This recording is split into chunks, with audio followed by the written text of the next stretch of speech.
Hello guys, papunta pala kami ngayon sa aming hometown para manguha ng lansones. So pababa na kami ng summit guys. Hindi na ako nakapag-video kasi ngayon ko lang naisipan na mag-video.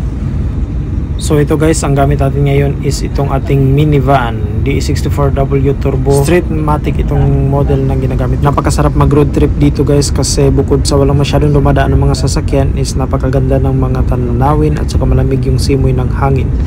Ayan guys, kita nyo naman walang masyadong dumadaan at saka napaka peaceful guys. Ang kasadang ito pala guys is papunta ng Cabanglasan dito sa Bukidnon. So huminto muna pala ako dito guys sa landmark ng Cabanglasan, Bukidnon. Ayan, magkita nyo naman yung malaking mais na yan.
So nasa lugar na kami ng Cabanglasan guys, kaya kung mapapansin nyo sobrang dami ng mais dito.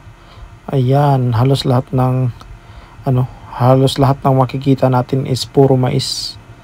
Puro taniman ng mais. Ayan, kung makita nyo yung tabi ng kalsada, talagang maraming nagbibilad ng mais, siguro dahil puno na yung mga dryer nila.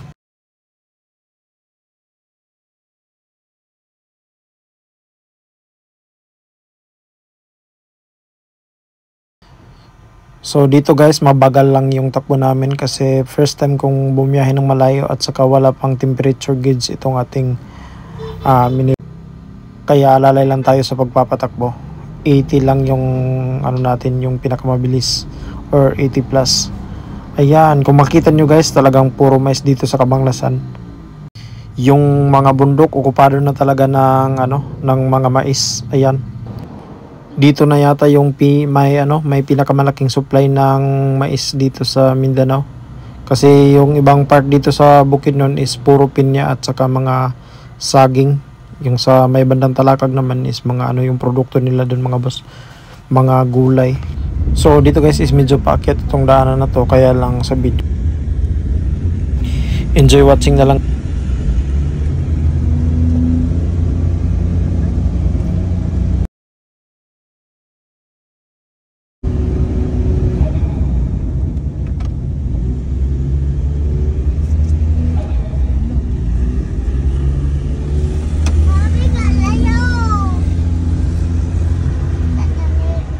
Segunda ba?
Iiwan muna namin dito yung minivan guys kasi masyado matirik yung aakyatin, baka hindi kayanin ng gulong. Kaya lipat muna kami dito.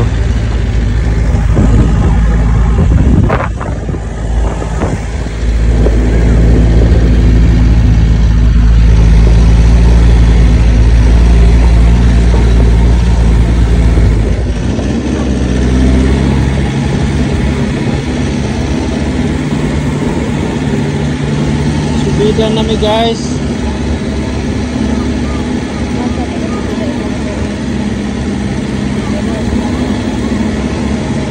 Subidan tayo kapligid.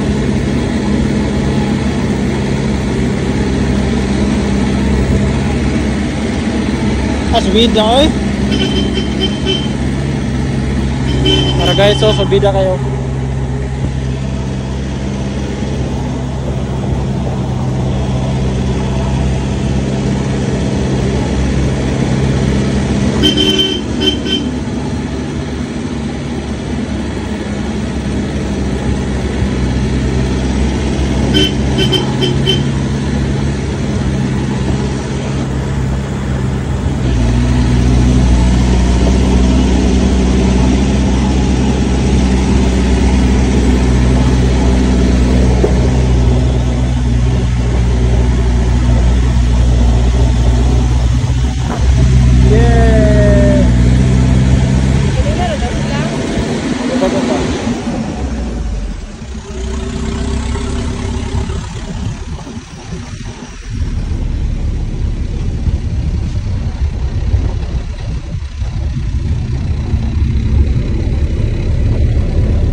Ito yung puno ng lansones guys na haharbisin namin. Ayan, meron ng umakyat. Aakyat din ako guys. Hello guys, manguha na itag lansones karon guys. Naarang bunga guys, daghan kayo guys. Ato ng panguhaan ron kay atong kanon. Muna yung unod guys, nangadaot na ang uban. Kaya pangaon na sa mga langgam. Ang uban nga overripe na. Overripe na ang uban. Sobra na sa kahinog. Ton!